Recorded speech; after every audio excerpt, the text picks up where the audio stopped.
back in July, the internet got wind that the uncompleted Gears 3 campaign had found its way out. What impact does that have on staff and studio morale? It sucks and it breaks your heart, right? But, you know, if you gotta roll with the punches and dust yourself off and dust the dirt off your shoulder and keep moving. And keep in mind that anybody who's a true fan would ignore that build or would ignore any of the YouTube videos. And you know, do what we can to track down anybody who has it and ban them from the game. Because sorry, I mean it's not only theft, but you're also spoiling the game for everybody else. But that's the world in which we live, man. Things seem to want to be leaked, and you just do your best to prevent it from ever happening. Is that particularly hard? Because if the final product got out there a little earlier, you'd say at least this is the vision in its full functionality, but it wasn't. Yeah, of course, because I mean, stuff gets out there like, you know, cutscenes don't have facial animation, and you know, there's debug text. You want the product to be polished, and you know, you never get a second chance to make that first impression, right? And it's just heartbreaking when it happens. Now, in terms of lessons learned, you've had a long time with 3 iterations of Gears. Looking back, I imagine there's a lot of 2020 vision in hindsight. Tell us a little bit about the lessons that you learned between the iterations of the game. Well, I have a lesson that I learned, and I like to call everybody. It's called I did not sign up for this. And again, I love a recent example of a game I had played was, well, they didn't do it in Dead Space 2, but in Dead Space 1. And again, I love Dead Space, but it was that asteroid sequence. I'm like, I signed up to kill necromorphs and be scared. I didn't sign up to play asteroids. And the same thing applied to Gears 2 with the damn tank on the lake.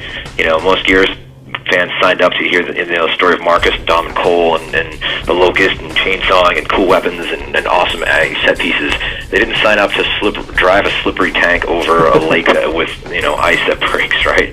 That's one of the very important lessons we learned. So there are, you know, sequences in Gears 3 where you're on the back of a truck or you're in a submarine and things like that, but they're not ones where you're actually piloting the darn thing, because we realized, you know, we should put the vehicles on ice for a little while and let the game be, let those sequences be their own kind of co-op rail shooter sections. Now, you've said personally that thematically Gears is a really personal story for you.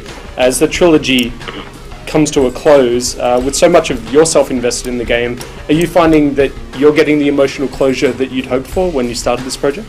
Oh, absolutely. I mean, personally, when the project was really started, I was, you know, 29 and 30, and I was going through a split as far as my first marriage, and a lot of the creative energy, you know, if you're ever going through a rough time in your life and you're a creative person, the best thing you could do is pour that into your work.